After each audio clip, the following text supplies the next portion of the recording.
So in the immense territory that is my own self-involvement, I neglected to notice that the theme of the evening was never say never, and prepared something that had nothing to do with none of that. So having had years of pseudo-experience on live television, 5 years doing CNBC and a couple of years on Fox Business News playing the liberal, I have learned, as have politicians, to answer the question that you want to answer and not the question that you were asked, and also to string together a series of random ideas and make them seem like a coherent narrative. So I will, in the spirit of Never Say Never, say that the theme of this, which, by the way, I also didn't realize that I was supposed to tell a story, and instead have come up with something resembling a tone poem or a 12-minute cultural haiku, that we are going to use this as never say that capitalism cannot change. Never say that capitalism is simply the massive, unequal inequity of transferring the wealth and the work of many to the benefit of the few, and that is not necessarily the system that we are doomed to live in, nor is the system that we have been in the past, even though it appears to be all totalizing and all true in the moment. So I'm going to attempt to weave together a little bit of what I wrote about in my book, Inside Money, and a little bit of the life I lived growing up going to private schools in New York City, or in this case, private school in New York City.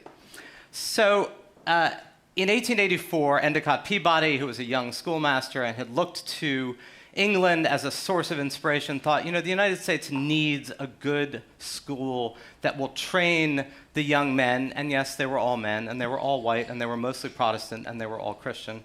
We need to train them to be the leaders of tomorrow. And he opened the Groton School in Connecticut in 1884 and emblazoned on the school walls and above what I imagine to be the gates. I have no idea if it was on the gates, but in my imagination it was. He inscribed the Latin phrase, qui servare et regnare. I never studied Latin, but it sounds like I did. And that phrase meant to serve is to rule. And the idea was that if you could train the young men who were going to be the leaders of the next generation and inculcate them with some belief about the connective tissue between their privilege and the collective prosperity, you would create a society that was balanced and would thrive, because everybody from the lowest rungs to the highest rungs would enjoy some degree of collective prosperity. Peabody was a strange dude, and he also didn't really believe in curriculum. He believed in inculcating these values. He once said, and I'm going to quote from this because I couldn't remember it, "I'm not sure I like boys who think too much. A lot of people think a lot of things we could do without." And so he thought sports were a more appropriate formation of people's character, as well as a lot of dogmatic rote education. It's clearly true that a lot of people think too much. And that belief led to the training of a whole series of generations of American elites, including the Roosevelts, and in the case of this book that I wrote, children of the Brown family. The Brown family started Brown Brothers Harriman, which is the oldest privately held investment bank in the United States, and in many ways is one of the wheels of commerce and one of the wheels of capital that have allowed for the American system to thrive. And at one point in the mid-20th century, 3 of the partners of Brown Brothers included a Secretary of Defense, an Undersecretary of State, and Prescott Bush, which is where the Bush family fortune comes from. He was, of course, the paterfamilias, another Latin phrase that I don't speak Latin, for 2 presidents, George W. Bush and George H.W. Bush. The Browns went to the school, and they too, based on their family and based on this training, really were hammered home this idea that there is no individual thriving. There's no individual wealth, there's no family wealth, there's no corporate wealth, unless the society in which we're all embedded also thrives. Call it the Spider-Man view of history, right? With great power comes great responsibilities. And they really wove this in their letters from generation to generation, father to son and father to son, in a kind of Polonius-like hectoring of their generational wealth, that this was something that was both a responsibility and a gift, that you had a responsibility to connect yourself to the larger society. And in 1925, in one of the ceremonial, around the 100th anniversary of one of the offices of Brown Brothers, the next generation leader at that time, James Brown, no, not that James Brown, a different James Brown, totally different color, totally different time, said at the ceremonial dinner in a way that I would love to paraphrase, but I couldn't do it justice except to read it.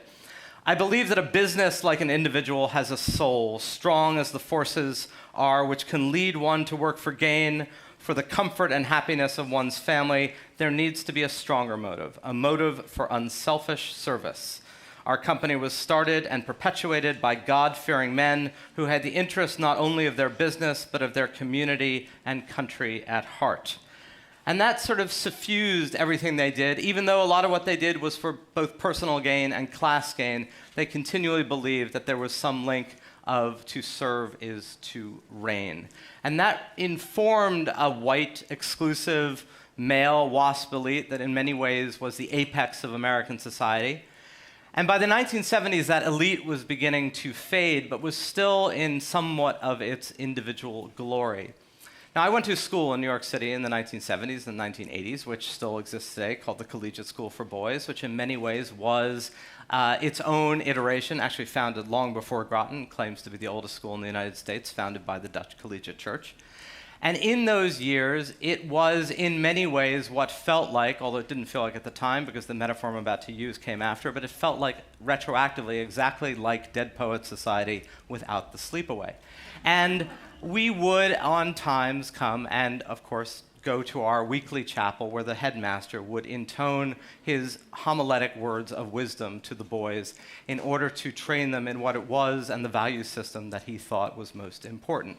Now, apparently the collegiate motto was in unity, there is strength. I don't recall that motto ever being expressed at any point when I was at the school. There are a few things I do remember. I remember the Greek phys ed teacher who had retired to Greece and care of a Greek shipping fortune done by the Koulakundis family had allowed a bunch of 16-year-olds every year to go on something called Hellenic Studies, where we would spend 2 weeks imbibing the wisdom of the Greeks and the ancients. And he would meet us there, and the year he did, as he always did, lectured us very sternly about things that we did not know and must be prepared for. The one that somehow lodged in my mind was the statement of, "Boys, the sun in Greece is very, very hot. Hotter than you know. You must use lots of lotion and not lie on hot bitches." Now, I don't think that's exactly what he meant. And it was very hard for us as 16-year-olds to actually string together the lesson that he wanted us to learn versus the lesson that I think most of us have subsequently figured out. I also remember the headmaster of the school, who was a martinet who would tend to dress in lime green pants and plaid jackets, and for whom the word martinet is an understatement by several calculations. And he, at least once, but in my memory, multiple times, got up and said, "Boys, the school is like a well-oiled machine. Everyone in this machine is a part.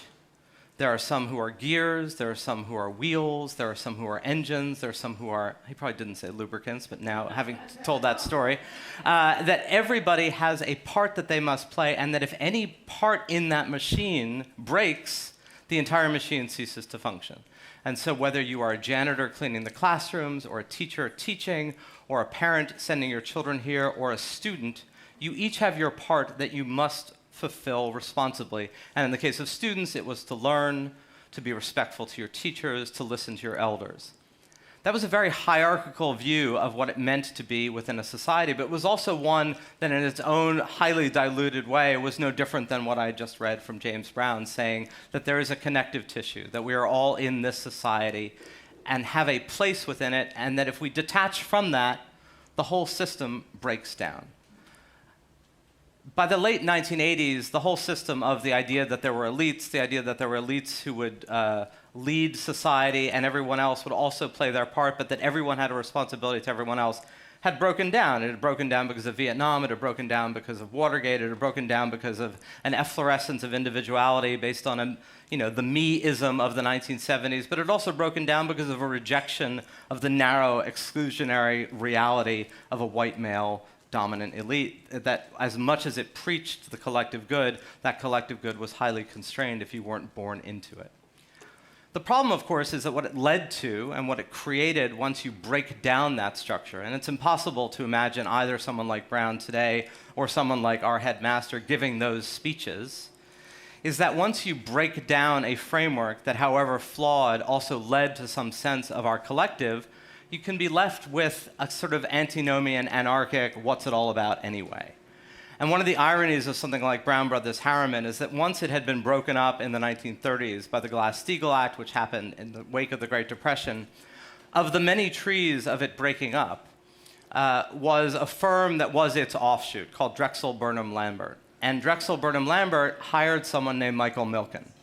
And Michael Milken in the 1980s became the icon not just of a certain type of capitalism that was entirely perceived as about individual and or corporate profit, with the consequences be damned. That whatever the consequences of that profit were simply wasn't the responsibility of the individual or of the corporation.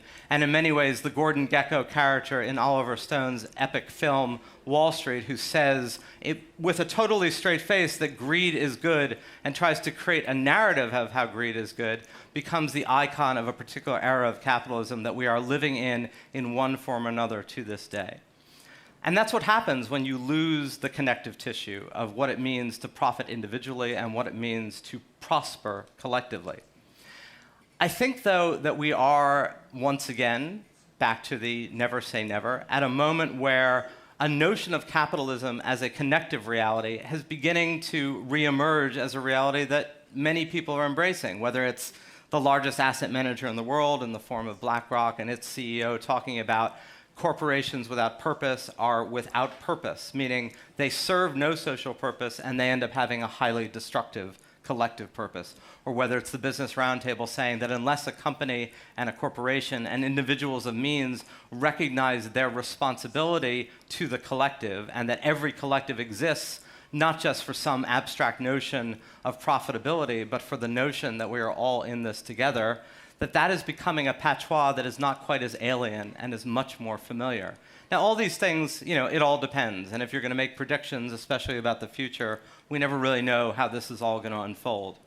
But I do find that these themes, in a much more inclusive fashion, in a way that is no longer nearly as elite and no longer is nearly about a few people prospering while the rest do not, that the idea that we are in a collective, somewhat created by and enhanced by these notions of what it means to be, and somewhat being brought to bear by a new generation and a new set of sensibilities, I think in many ways we are going back to what we were, but in a way that is far more inclusive. You can't go back, there is no going back, and I certainly wouldn't want to go back to a time either to my 1970s and 80s school or to a world where only a small group of WASP elites controlled everything.